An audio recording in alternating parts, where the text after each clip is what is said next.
de Russie, d'Allemagne et surtout de France. Les renforts allemands se dirigent vers la Normandie.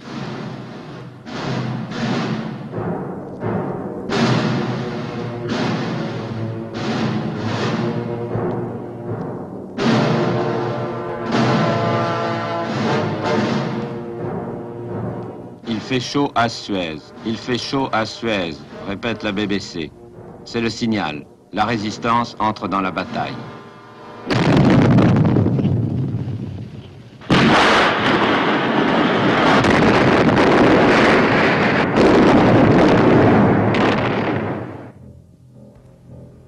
Dans toute la France, 30 000 maquisards, armés seulement de mitraillettes et d'explosifs, harcèlent les convois allemands pour ralentir leur marche.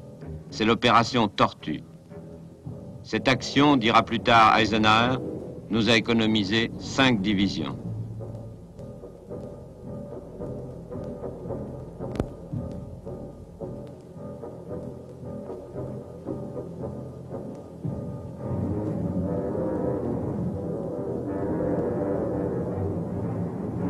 La répression est féroce et les Allemands trouvent des Français, la milice de Darnand, pour les aider à tuer et à torturer d'autres Français.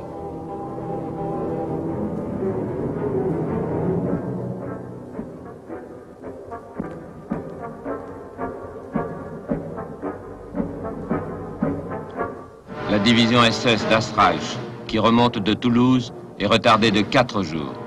Exaspérés, les SS sèment la terreur sur leur passage. À Tulle, ils pendent des otages au balcon. À Oradour-sur-Glane, ils enferment toute la population dans l'église et ils y mettent le feu.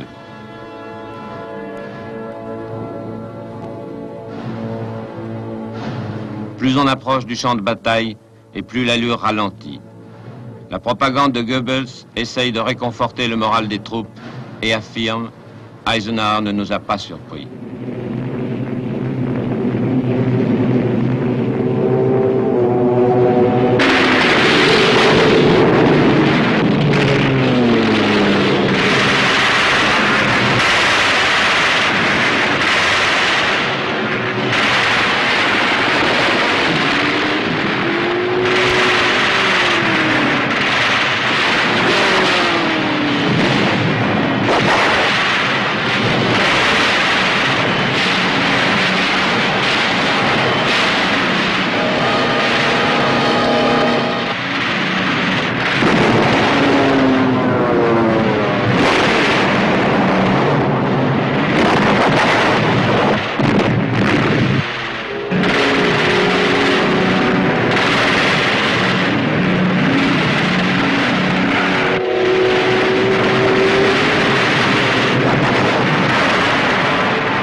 Pilote de chasseurs-bombardiers de l'US Air Force, le colonel Bailey.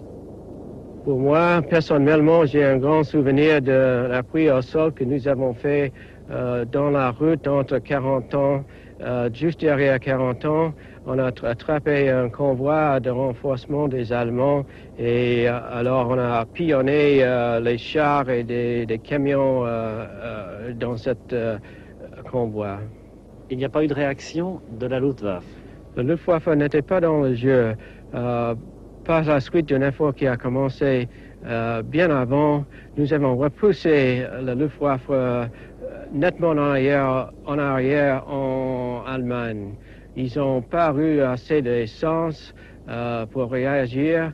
Ils n'ont pas eu les pilotes qualifiés et c'était même pas dans le jeu de tout. Les Alliés disposent maintenant d'une solide tête de pont, mais ils n'ont aucun port important. Et en attendant la construction des ports artificiels, il est urgent de prendre Cherbourg. C'est pourquoi le général Bradley décide d'abord de couper la presqu'île du Cotentin en attaquant vers Barneville, et ensuite, une fois les forces allemandes coupées en deux, de marcher par Montebourg et Valognes sur la forteresse de Cherbourg.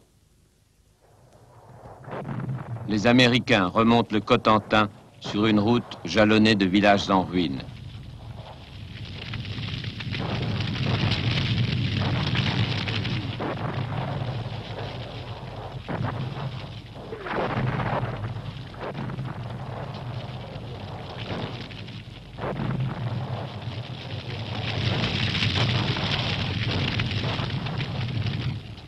Pour les Normands, la libération a deux visages, celui de la guerre, mais aussi celui de l'amitié. Avant les autres Français, ils apprennent quelques mots d'américain, GI, Jeep, Jerrycan, OK, thank you. Après de durs combats à Valognes et à Montebourg, les Américains approchent de Cherbourg. Les Allemands en ont fait un camp retranché. Hitler accablé, même si le pire devient pire encore. Cherbourg doit être défendu jusqu'au dernier homme. Toute l'Allemagne vous regarde.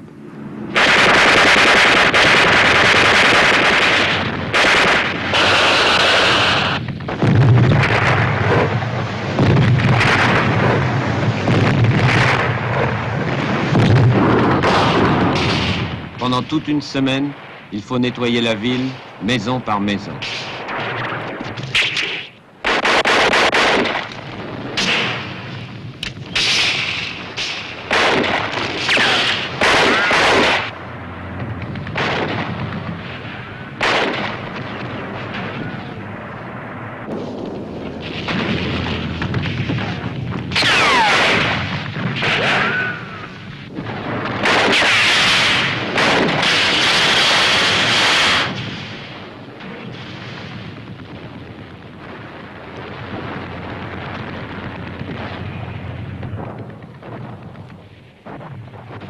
La ville est tombée, mais le général von Schlieven et l'amiral Reinecke se sont enfermés dans les forts avec les restes de la garnison.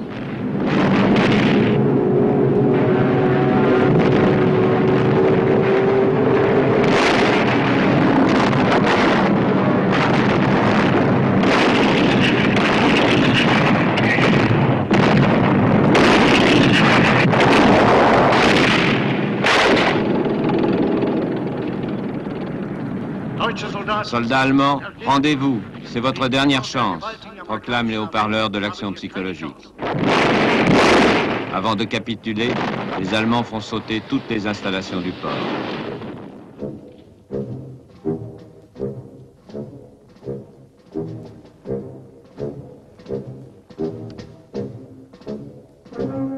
Le 30 juin, c'est la fin.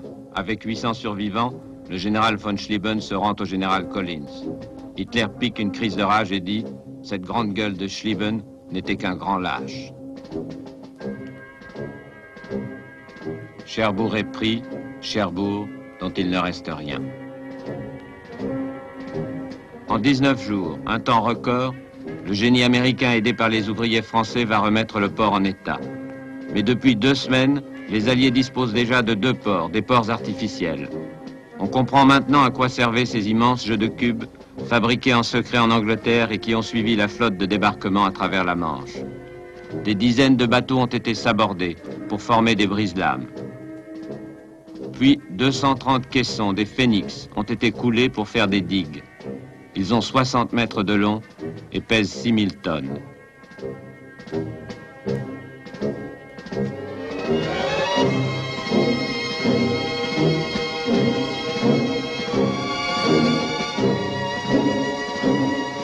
Enfin, 18 kilomètres de jetées ont été construites avec des pontons flottants. Le port anglais a été construit à Arromanches et baptisé Winston en l'honneur de Churchill qui a eu l'idée de ce mécano géant. Le deuxième port, le port américain, a été installé devant Saint-Laurent.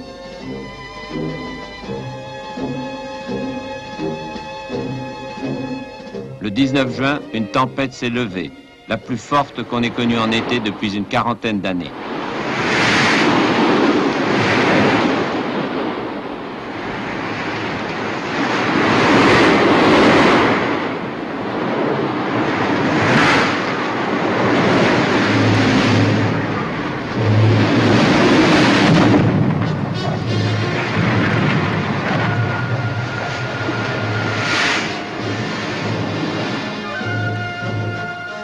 Finalement, le port américain a dû être abandonné.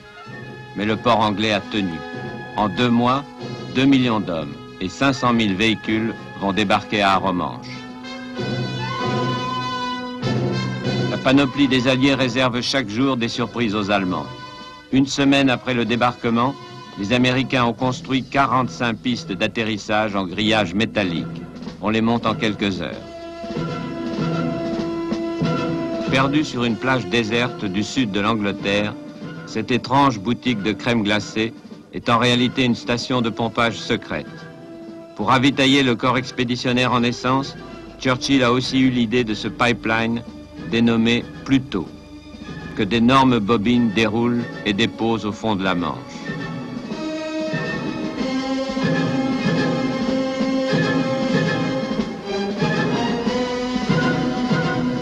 Ce pipeline suivra les armées alliées jusqu'en Allemagne.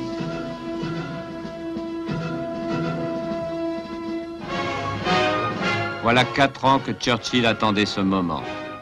4 ans qu'il avait dit au Parlement, « Vous me demandez quel est mon but, je vous répondrai par un seul mot, la victoire. » Maintenant, il la tient. Il voulait débarquer avec les troupes anglaises, mais quand le roi apprit la nouvelle, il décréta, « Très bien, si mon Premier ministre y va, j'irai aussi. » Cela avait été le seul moyen d'empêcher le vieux lion britannique de repartir en guerre à 70 ans. Le roi George VI, à son tour, vient féliciter Montgomery. Si la couronne d'Angleterre peut s'aventurer sur le continent, c'est que la tête de pont alliée est solidement installée. Pour Eisenhower, le général diplomate se pose alors un grave problème politique, celui de la France libérée. Roosevelt, qui refuse de reconnaître le gouvernement provisoire du général de Gaulle, veut installer en France une administration militaire américaine, l'AMGOT, en attendant la fin de la guerre. Le 4 juin, Churchill a envoyé son avion personnel chercher le général de Gaulle à Alger et Eisenhower a eu un long entretien avec lui à la veille du débarquement. Les deux hommes se sont compris. En quittant le général de Gaulle, Ike lui a dit amicalement « Vous devriez parler aux Français ». Le général de Gaulle a alors déclaré au micro de la BBC « La bataille de France est la bataille de la France ». Tout un programme. Aussi, quand il pose le pied sur la plage de Courseulles le 14 juin, ce geste a une valeur de symbole, aussi politique que militaire.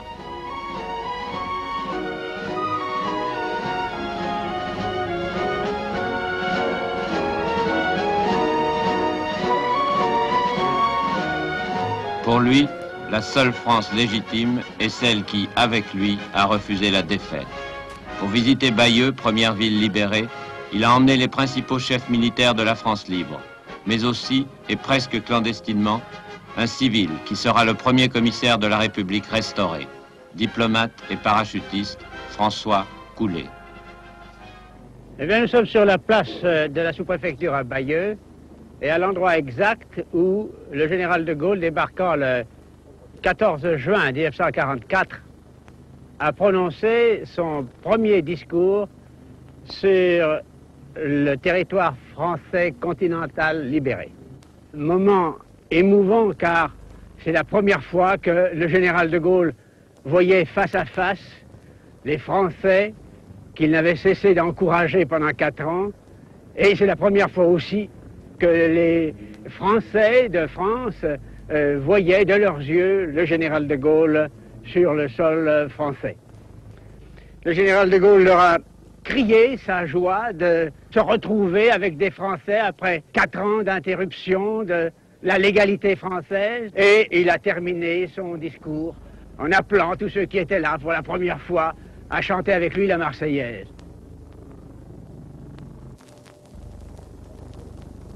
Le général de Gaulle m'avait dit je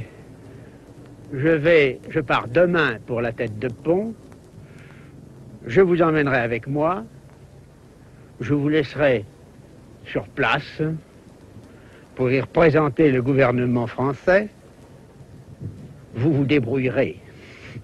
Après le débarquement sur la plage de Courseulles, le général s'est arrêté au PC de Montgomery à Creully.